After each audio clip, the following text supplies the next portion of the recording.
Recording started. Thank you.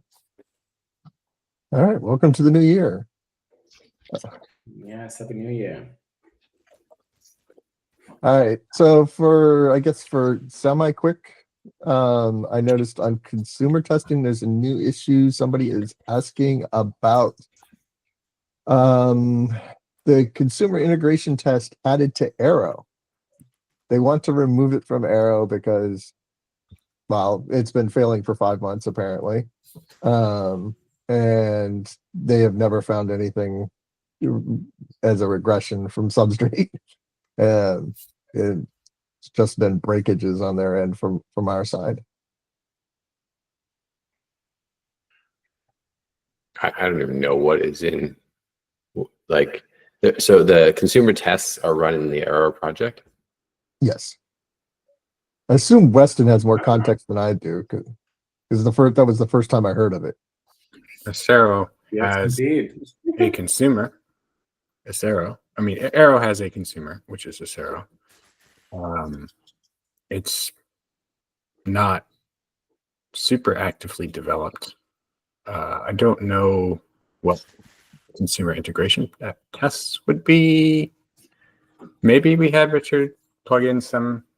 If we're running the Python consumer integration tests from, we can probably go ahead and remove those.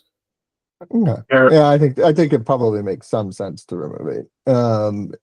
We certainly don't have, I guess, the quality to really detect anything except for changes for change detection. Yeah. So I think that's totally reasonable. So what I gather with the background in the changes that I did to the consumer testing repository and just flying 3 seconds over the bug that they raised, they seem to have been running the tests in the consumer testing repo of Substrate as part of their CI. And because they radically changed that, not even the main entry script exists anymore. Yeah. So I suppose that they just had a filter on the Acero tests that are in this repository and invoked that. Yeah.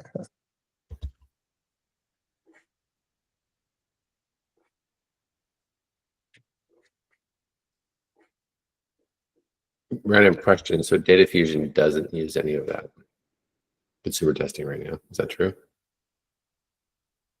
They do their own tests inside of the Data Fusion project, separate from consumer testing? I would Question suspect mark. so. I don't know. The easiest thing to do would be to search in GitHub, I suppose. Yeah, I'm pretty sure Data Fusion doesn't run any. They have their own. Acero has its own tests as well. But I think it's just like Arrow has for pandas, for example. We'll run the pandas test suite against new builds of Arrow to make sure that we don't break pandas.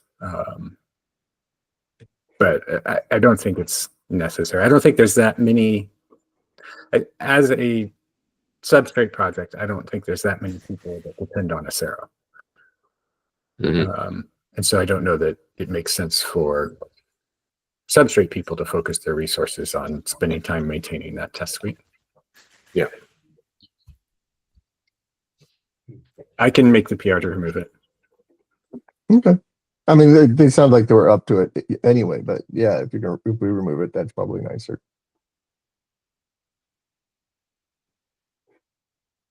Okay. That's it for that topic. So for the schema discussion, I wanted to make a comment and just see whether or not people. So I think that the general methodology of Substrate has been don't save things that are derivable. It's kind of been the abstract perspective. It's like, don't save things that are derivable. And I would say that the one exception to that is the saving the output type of function invocations. The one that comes to mind, at least. Because that is derivable, but it takes a fairly complicated set of machinery for you to derive it. And most people don't have that machinery.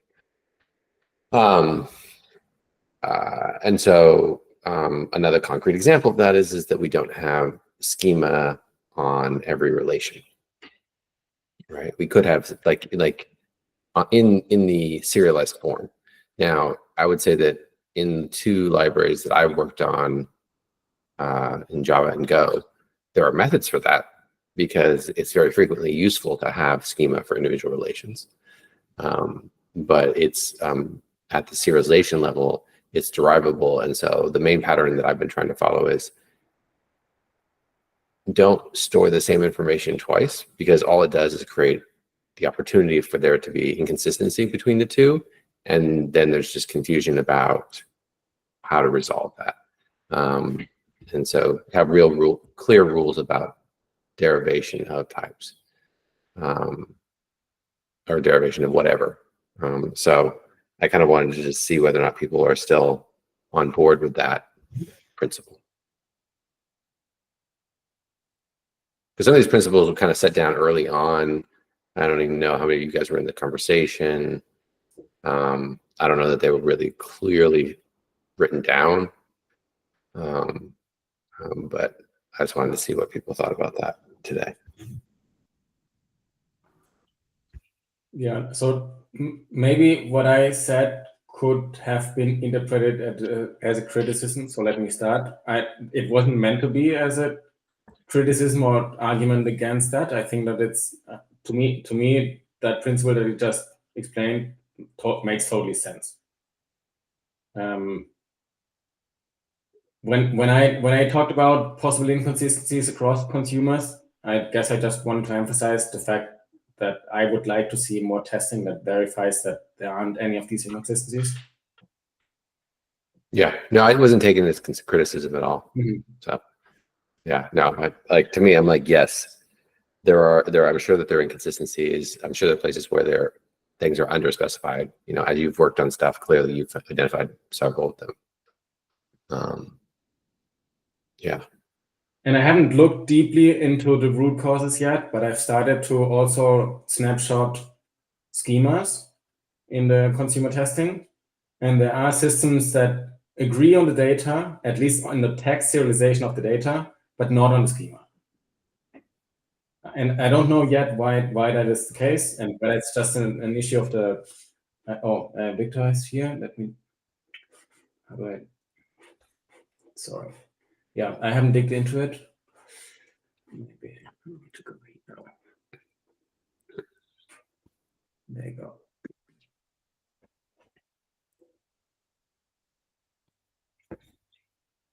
Oh, yes.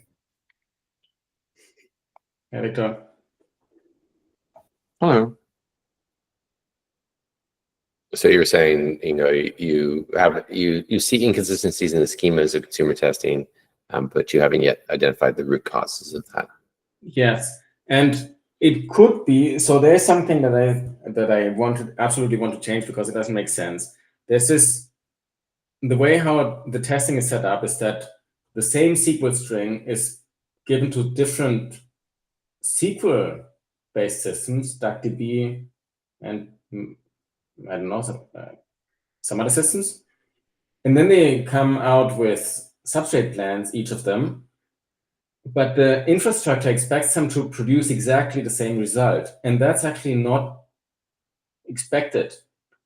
Different SQL dialects may have different semantics, so they don't have to produce the same plan, and they don't have to produce the same result, and not even the same result schema.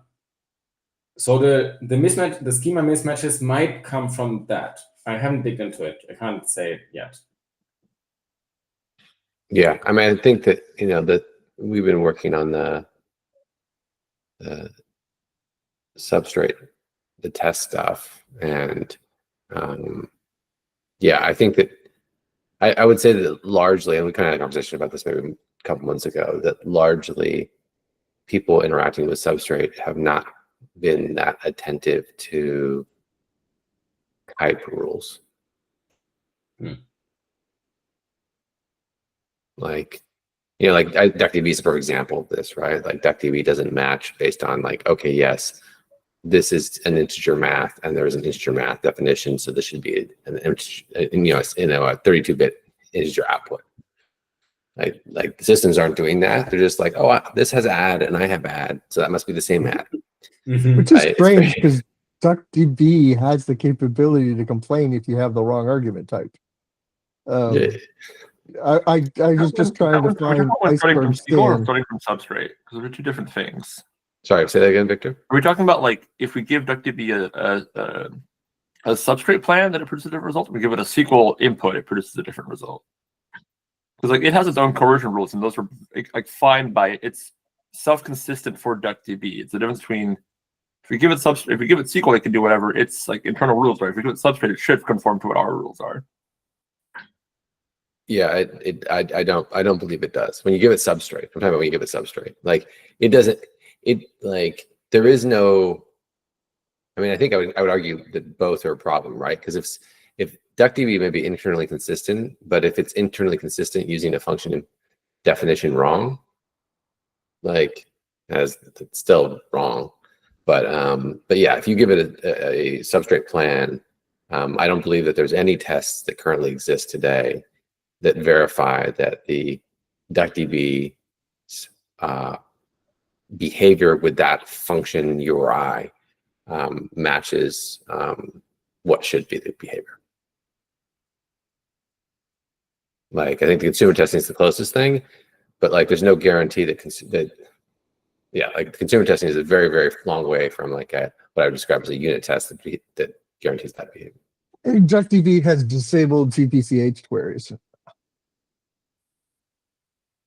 for testing. I would say that'd be the closest, but they're all disabled. Yeah. But again, they're also very, very far, right? Like saying yeah, to me, it's like no one's been spending the time yet. And I think that having the test cases in the Substrate core is the first step towards that. Is actually saying like, hey, this is how this function behaves. And yeah, and so that would be the thing I would say. The consumer testing is that like I kind of feel like consumer testing like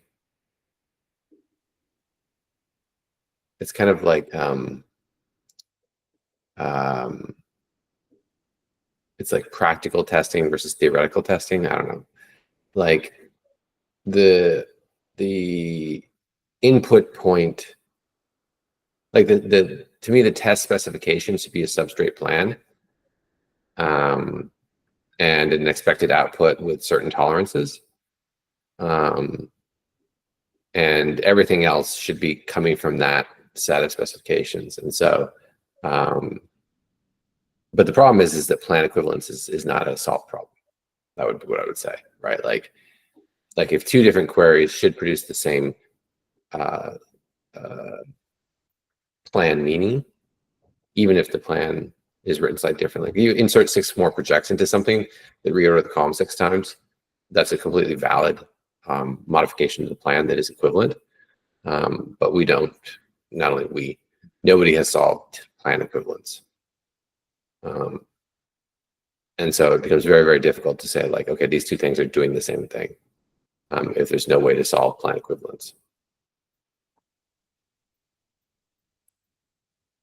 I think we could do it with limited scope if we just said, oh, it's okay to put filters in front as long as the output fields are going to be the same output effective names and effective types.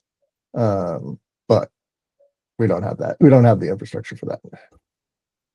Yeah, I think it's a fair point. I'm slightly cynical about that, only because like having worked on materialized view matching, which is basically saying that like someone types a query inside of one system, ignore 2 systems, in one system, someone types a query, someone types another query, those queries get converted into plans, and you're trying to figure out if the result from one plan is useful in the other plan is like a big domain of research. And it's just exceedingly hard because of all the different ways that things can exist. So if the variations are small, I think you're right. I think, yeah, if the variations of all these things and how they produce things are small, I would expect that we would do small tests and be able to do this small variations as a result, and throw away all the hard problems. yeah, possibly. The closest analog I can think of for this is like SQL logic tests, which do some amount of like result or like ordered invariant result comparisons and various things, which like aren't perfect and they're much more constrained, but they make the problem easier by making it more constrained to some extent. Yeah, which I think is what David is saying. Yeah. Okay. Actually, one thing I did want to, I think I joined late, but Ingle, you were saying that like the same SQL query might result in different plans, which is the output schemas should be, I guess, depending on the system, the output schema should be the same availabilities. Or is No, that the problem is that that SQL isn't specified, or there are Okay. as many dialects as there are systems, right? So if you take A divided by B, then the result can be a decimal of various instances of a decimal type, or a float, or maybe even an integer. So, Okay, yeah. Okay, that makes sense. Yeah, okay, that doesn't work then. Cool. So we don't want to send SQL around. on the previous topic, so we want this plan equivalence in addition to testing results, right? Yeah, I care more about plan equivalence than I care about the results, but the results are currently like there as a executing a mock plan a data. couple of times and comparing the results is like sampling the semantic of the plans, right? Whereas if you have a way to prove that they are equivalent, then you know it, then you can show it for all inputs. I mean, this goes back to my comment I made a couple weeks ago, which is that like trying to solve for both consumer reliability and producer reliability is twice as hard as solving for one. And so I would argue that it's more important for us to focus on producer reliability. And by reliability, I mean like that given the same set of inputs, the same set of outputs, is right now higher priority than producer reliability. I don't know if I said that. I believe that consumer reliability, like running different engines running the same plan and producing the same result, is a higher importance right now than that two different systems producing a plan produce the same plan. And so in that context, like I look at the world through that lens. Other people can disagree with me, but that's kind of how I think about it. I'm like, we should start with plans and then produce. If we want to test a system that doesn't accept plans, we should take the plan and convert it into something that the system consumes. And that would be about focusing on consumer reliability, which then means that you don't have to solve the plan equivalence problem. So I think I agree with everything what you said. Can you clarify why the plan equivalence is ever relevant? It sounds like we want two systems to produce the same plan, but that's my understanding now is that that's never a problem. Two different systems have two different inputs, and they can produce whatever plan they want. What we want to test is whether every valid execution of this plan is an acceptable result to the system, to their specific input, whatever that meant to them. Right? Well, Where does plan equivalence come in there? It needs to be valid, first of all, which is one thing that we don't necessarily get today. Yeah, I mean that's to me is like a different domain, which is like, hey, like producers should produce valid plans. Yes. I think that is true, but that's not plan equivalence, right? That's relatively much lower easy bar to test. Yes. At least we should come to a place where it is easy to test. Right, and the validator is supposed to provide that capability. Then it becomes the question is what is equivalence. The desire is that for all outputs that the plans would generate the same results, and as you said, it's just really sampling if all you have is one test to validate that. Plan equivalence basically says, okay, I understand that these two plans do essentially the same thing, and thus all the results should be the same. But what are the two plans? The plans constructed by producer one versus the plan constructed by producer two. But they have two different input languages. Why should these two plans be equivalent? Yeah, I think Ingo, I think I'm going to restate what you said as sort of a more abstract comment, which is I said like, hey, there's two things. I think this one's important. I don't think we should focus on this one. And I think you're saying something stronger, which is, should we ever focus on this one? And my main thought was, if we take an IBIS program and we take a DuckDB SQL statement, the two never need to be the same. That's not something that we need to test. Yeah, I think you're right. I think what we're using is plan equivalence. It's the equivalence between the DuckDB statement and the substrate plan. That's what we need to test. Yeah, I would say like yes. My main comment was, if we agree that this is important and this is less important, I think you're saying this is maybe not important at all. I'm like, I mean, like as long as we say, hey, we're focused on this and we're not going to focus on this right now, deciding whether or not this is important is less important or not at all important. Okay. I'm kind of like, eh. But correctness is what we're trying to get out at, right? Is this if this? I mean, we were saying if we take this plan and we run it in this substrate plan and we run it against any engine, is it going to give us the right results? Is the way that consumer testing is one of the ways that consumer testing is supposedly set up. Consumer testing doesn't use plans as input. Yeah, but it uses SQL to generate the plans. And so it says, okay, given this plan that I generated using some arbitrary method and input, I have this plan. Now that I have this plan, does everybody return the same results? That's more. Maybe I was completely misguided. Were we not talking about producer testing now? Yes, but you test the producer by running it against the consumers. Or at least that's the theory, right? The idea is we want to test that this plan is valid and correct, and everybody handles it correctly. One way to do that is to run against all the consumers and ensure that it's correct. It's not an efficient way, and it's probably not the right way. But it feels like we're trying to talk about like we want to do some end-to-end testing on this roughly, but there's lots of start and ends that you could use. You could start from like SQL input all the way to like consumer results as like one thing. You could start from like the producer side, so SQL input to like the produce logical plan kind of is what we expect. You could start from like the SQL input to like the consumer can read the logical plan. There's like lots of ways to do it. I think Jackson, I think I agree for kind of your split basically to be like consumer should be like you take substrate, you produce the correct results based on the substrate input plan, and then the producer should also be tested in terms of you take SQL and you produce a substrate plan that should map to that SQL roughly. But then the question is like, how do you test that property? And the easiest one is with consumers. My suggestion here is we think about personas.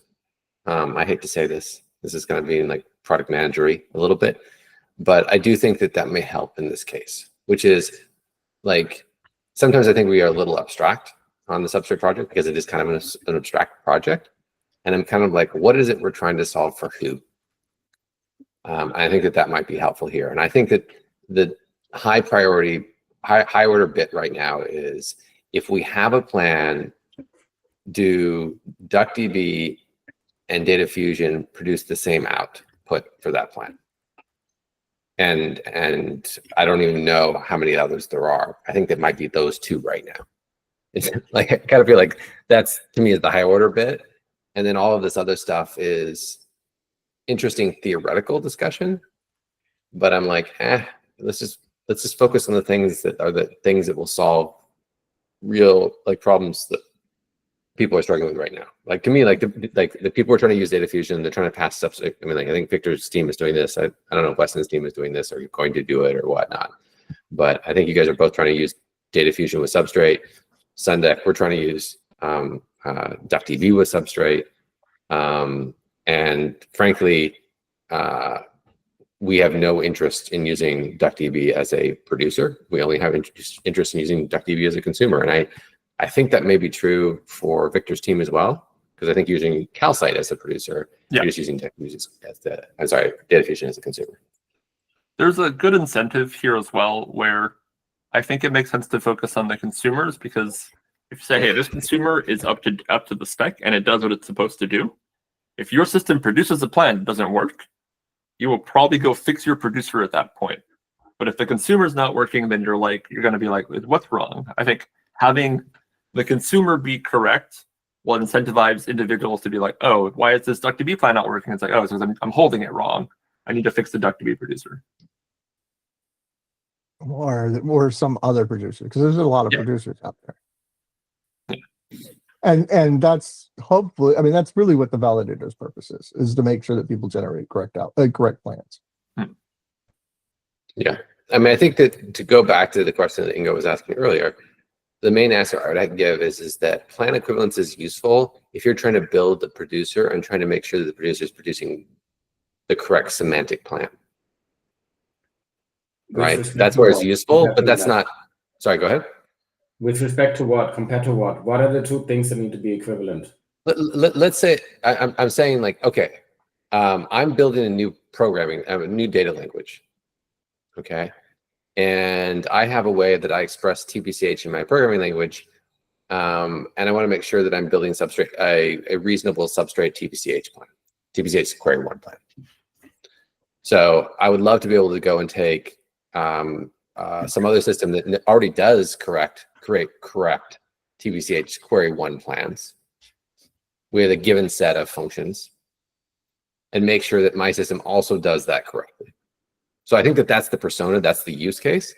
But I don't think anybody's using it that way right now. Like, I do have that hope one day that people will write new data manipulation languages and will just target Substrate in the same way that people write new programming languages and target the LLVM-IR, right? They know that LLVM-IR is going to be dealt with correctly. So it's not exactly a great analog for an argument for equivalence, though.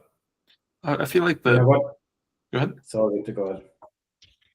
I feel like one of the caveats there is like, I'm mapping from my new language into Substrate. I'm going to compare it to this other engine. It's like, well, how does the other engine know it's producing the correct Substrate when you generate something?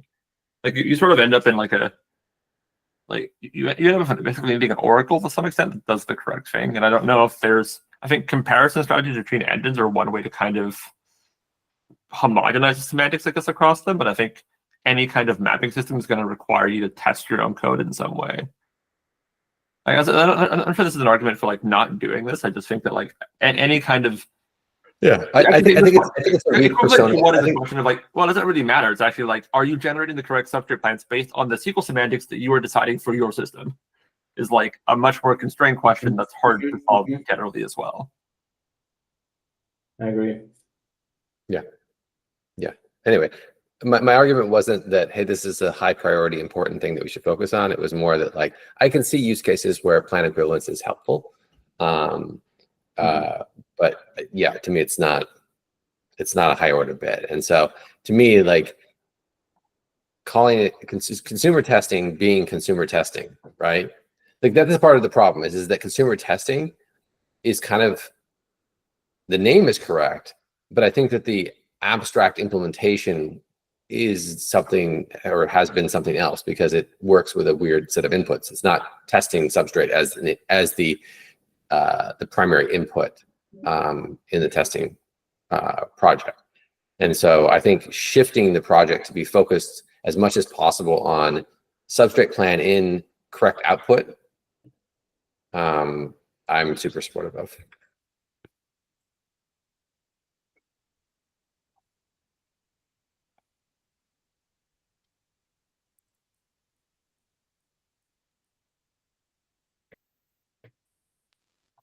So we could consider removing the producer side of the consumer testing, the producer testing. I mean, for systems that, I think that there's tests there that don't accept Substrate plans, right? There's consumers there that don't accept Substrate as an input. No, there are producers who There are producers who don't accept SQL as an input. There are 3 SQL-based substrate producers and IBIS. And they generate plans, and then those plans can be fed into substrate consumers.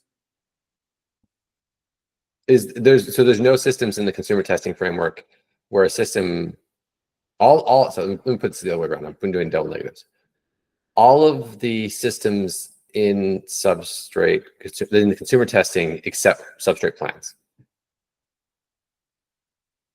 All substrate consumers in testing framework accept substrate plans as an input. Yes. Okay. The testing function is, here's a set of tables, here's a substrate plan, give me the result. But I thought you said there's also a SQL input. Say that again? SQL inputs are like the producers. Yes. So you're saying that there are 2 sets of kinds of tests in the consumer. It's been so long since I've looked at them. I apologize. Yeah. So there's 2 kinds of tests in the project: SQL in, plan out, and plan in. IBIS expression in and substrate plan out. And the only thing that tests is change testing. Freeze the plan. If it's the same next time, it succeeds. If it's not the same next time, it fails. I would be inclined to move that set of tests to a repository called producer testing. Producer change testing. Yeah. Or just delete them. I mean, there is something useful to say that, like, just to know that change testing can be useful. Like, I don't think it's a 0 value. Having it be equivalent, I don't think I think that's not required. I think, but change testing is useful, being like, oh, this looks like it was the right plan and now it's not the right plan. Yeah. Right. It's just very, very high maintenance, high burden maintenance. Right. Because every time you make any little change, now you get a new plan and you're like, shit, is this the same plan? Ugh. And as someone who has a lot of, like, probably a couple thousand frozen substrate tests, they're not super easy to. It can be hard to spot differences sometimes. See, that's a great argument for equivalence, like an equivalence test framework. That's a persona for equivalence test framework. Is I'm snapshotting plans and I want to see whether or not changes in plans are equivalent. That's a good persona, which is completely different than what we're doing. That's an argument for what we call Textify internally, which is our calcified version of substrate plans that's sort of like a text format, but only one way that we can use to read them easily. And the text format is also very useful for readability. Sorry, I didn't hear what you said, David. So the value that I see to answer Jacques' question for the quote-unquote producer test in the consumer testing repo is to generate inputs for consumer tests. And actually, currently, the only substrate plans that we run against consumers are those that are generated by some producer. Can I make a suggestion, possibly? I think I don't even know if we've talked about this before, but should we just rename consumer testing to substrate testing and have it encapsulate both the consumer and producer side? Does it make sense to have 2 different repos, or just be like, no, we have consumer tests, we have producer tests, and we have some tests where we actually test the producers with the consumers, but it's all in one repo. We can do all those things in one PR. I'm fine with that. I think the main comment I would make is that, like, it's pragmatic, I guess, to do it the way that it's been done, but, like, it's not like, to me, if I want to test that consumers work the same, I want to write unit tests on a relation level, write simple plans by hand on a relation level, so that different set behaviors. It's the same way that we're doing the function testing, right? Which is like, hey, I know that one of the challenges when writing a join algorithm is doing null handling correctly, or whatever, aggregates or something like that. And so I'm going to write a test, which is a plan that is an aggregate against a value relation that has nulls in it, so that I can confirm that null handling is correctly done inside this aggregator join. So I feel like ideally those would be the key tests in consumer testing. These other ones that are like complicated plans, like TPCH and TPCDS, if my consumer fails that test, it is so hard to figure out why it's failing. I might argue that like I want both. We have the TPCH integration tests now. We should keep those, but also we should have unit tests. And I think it makes sense. Like I don't think there's a one testing strategy like that works for everything for everyone. And I think it makes sense to have both. But I think the reason we haven't done that is because it's really easy to wire up like TPCH tests, relatively speaking, and it's much harder to write like a little unit testing framework. But I mean, to the comment that Ingo made, I don't think the tests are even passing. I think we're just not validating them. Like if types are different between two different systems, then we pass them the same. Like I don't even like to me I'm not arguing against more complicated inputs as tests. I'm saying that the experience I've had before is that one of the problems with this kind of thing is that like there's no validation against the baseline. Like if we take a plan and we pass it to DuckDB and we pass it to Data Fusion and they produce different schemas and they're complicated plans, someone's got to, and you have to, and someone's got to go through and figure it out, or we need to remove the test. Because otherwise it's just like, because the problem is someone comes in and they say, oh, this is the right test. So I've got an engine X. I made my new engine X, right? There's the Lance engine now, or that Weston announces the new open source project, right? So now there's Lance engine, and the Lance engine said, hey, this is the set of plans and this is the set of results. So we're going to match that. And we're like, oh yeah, no, those results were wrong. Like we didn't actually validate those things. So that's the thing I feel very uncomfortable about, is having a testing framework where we say, hey, here's plans and here's results. And we say that those are correct when we actually haven't validated them. So I agree with complicated plans. I just feel like it's very dangerous to do it where we don't validate them. Yeah, I think that at the very least, we need to update the README and say that the test that repository is work in progress and many things haven't been validated. My approach for the last month or so was to evolve the repository into, I think, something that corresponds to the vision that both Jacques and Victor just sketched, for which the generated plans are some end-to-end tests, but we can also have handwritten tests at the side. Now, if other people want to come and do stuff and join the effort, of course, it's up to discussion whether we want to continue evolving or throw everything away and start from scratch. I think that it's possible to evolve, but yeah. What I'm going to say is, if you're actively doing work to make that repository better, I will cede to you whatever you're doing in that repository to make it, like, if you're making test improvements, like, I'm all for it. If other people want to add other kinds of tests, I'm all for it. I want more kinds of testing, and I have no qualms of just having a repo that does lots of different things. Yeah, and I'd be super supportive of, if you're up for it, is putting something that says in the consumer side of in the producer side of the tests that are there, a README that just says there's an identity crisis here.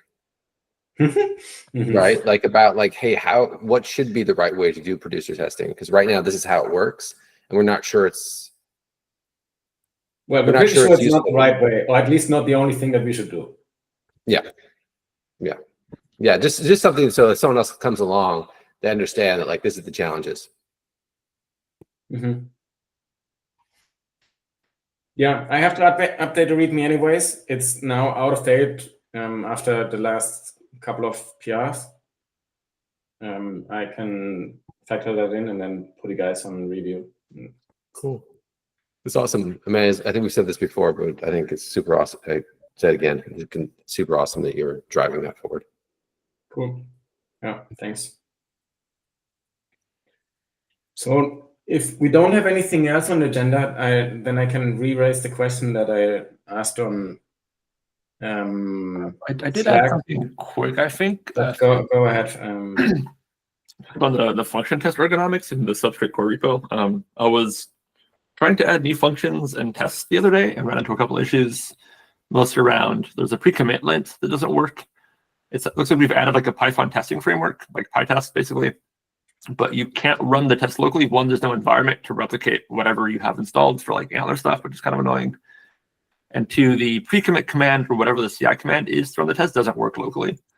I filed an issue for it. It's kind of annoying to try and write tests if I can't run them locally, and I think it'd be good to invest some time in making that better. Simultaneously, we're also gating. I think it would make sense to split the testing that's happening in terms of do the test pass and does it change coverage? Right now, there is one of my PRs that adds new functions along with existing tests. Failed to lint in CI because some of the coverage numbers in like the pre-commit script or one of the like validation scripts were not tweaked to say that, oh, there's going to be more assertion succeeding or something or other. I think it would make sense to separate that out and be like, do the test pass and generate a report.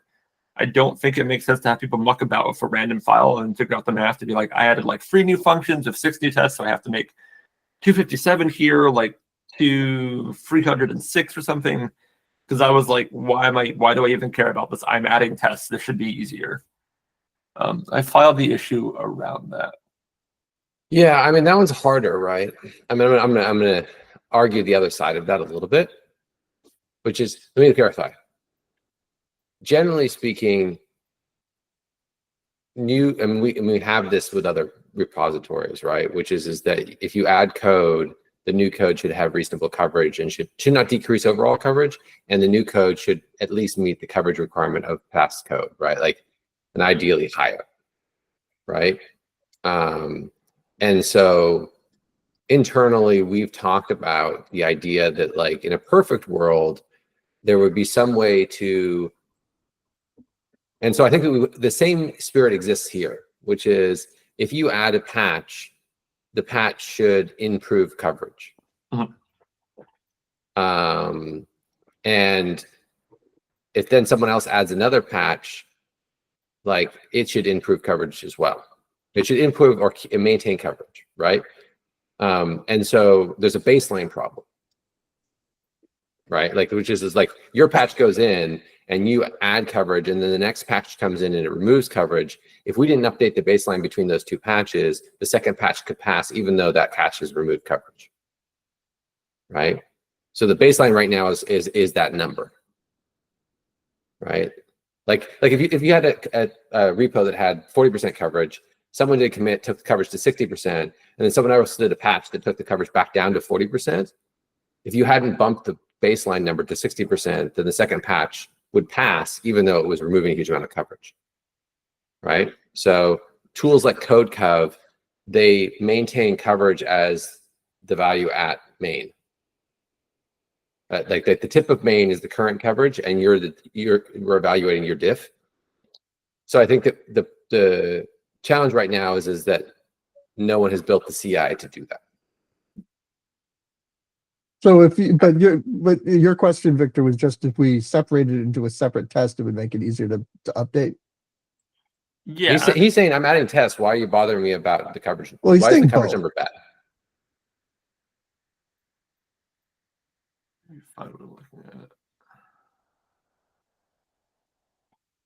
Yeah, I'll ask a more direct question. Do you feel like you shouldn't have to change the baseline manually?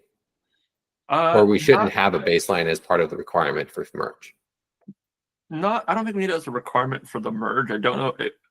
I can imagine it would make sense to enforce the CI, but I think it's the kind of thing that we can enforce at review time at this point. Part of what I'm reacting to is like, oh, I can't share the screen. Cool. I haven't done it. I'll just share the snippet. Basically, there are some magic numbers in this like thing that it's baselines. It's the baseline. It's the number of tests that are passing. This is true. It's the number of tests that are passing, but also I can't run these locally, so I can't figure out how to tweak the numbers to get them to pass. And then also the way they're set up, there's no like one single place that's clear like what this is. This isn't even part of the config, it's part of the script, and it's like that's where the test count is larger than some number of the tests. There's no function. It's like hold on. Let me slow you down. Slow you down. You get me. I clearly very frustrated. I appreciate that. I would argue that no, I don't actually want the CI to gate me. I want it to spit out like, here's the coverage number, and then as a reviewer, I can be like, you added new functions about test, why not? For example, you were suggesting that, oh, I should add for the new max equivalent function I added, I should add tests for it. I don't know if the Antler grammar can handle parameterized precision types yet. I don't know if I have the bandwidth to actually go in through and do that. I would like to be able to make that call as a reviewer and not necessarily gate on, are we missing features in the test framework itself to let people do this? Yeah. So I think you should be able to run stuff locally. That's obviously a problem. It needs to be fixed. Like that's just to me is a bug. It's not a systematic problem. The question about how to present a change in baseline is not it's not an immediately obvious. Like I don't have an immediately obvious answer, right? The way that CodeCov tools typically work is they post a comment on the PR, right? And so I think you're saying I'd prefer if it worked that way. Yes, and then we leave the enforcement to humans for now. Yes, I think the problem is that no one spent what is probably not a trivial amount of time to make that happen. Like to me, it was not like because we talked internally about saying like, hey, let's make it so that the tool that produces a file which CodeCov can consume, because that seems like that might be the shortest path to doing something. Is basically like just convert this into a representation that CodeCov understands, and then CodeCov can then do all the updates, management, baseline management, all that stuff. Nobody has done that. And so are you saying that your preference is that we just don't have baseline coverage testing? Because let's say that the two options right now is we turn that off and we just don't have anything check it. Like to me, or we leave it on. Because the third option, I think we all agree is the best option, which is make it work like other things where it reports, but we can make the reviewer determination like we do with CodeGov.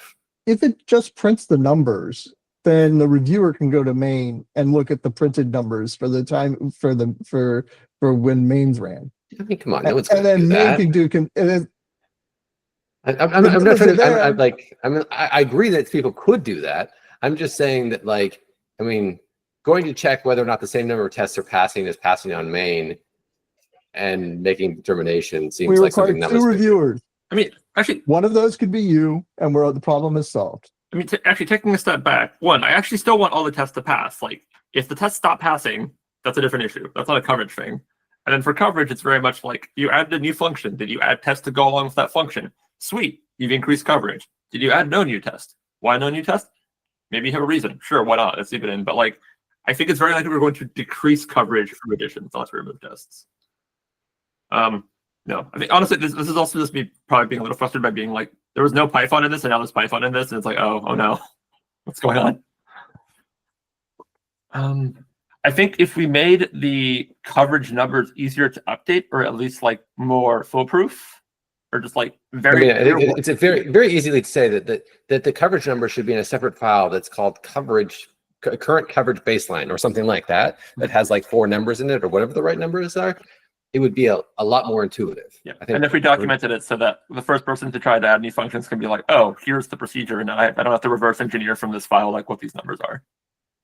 Yeah, I think the biggest problem here is that you're the guinea pig. You're the first person to use the test framework other than the people who built it. Yes, did not work on my machine. So I'm sorry that it's as painful. Yeah, I'll get Chandra and I think Chandra is the main person who worked on it internally here. We'll get some time put against fixing these things, because the goal is improvement in the quality of things with minimal developer impact. And I apologize that the developer impact has been higher than one might like. Appreciate it. I'm really happy with it overall. I'm happy to have more tests, and I'm happy to have stuff.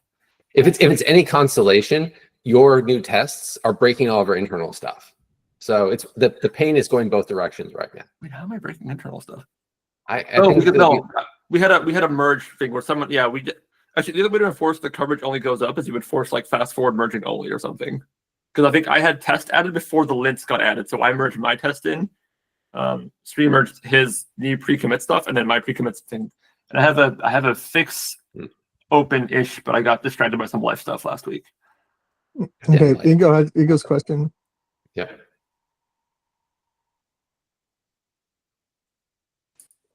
Actually, it was answered in Slack by Jacques. It's a thing with the functions and the protobuf definitions on functions. I think I'm happy with that answer. I have a quick question that we probably can't answer in the remaining 3 minutes here. Tabling all this test stuff for now. The original discussion that Ingo and Aldrin were having in Slack. There are, so as Ingo pointed out, there are places where it's not consistent what the return type for a relation would be. Do we want all of those places to be clearly documented in some way so that when people are thinking about different dialects of Substrate, they know all the different places that engines can vary? Are you saying that they should vary? Are you? I feel like you're saying they should vary and we should document it. I'm thinking that they should not vary. We should.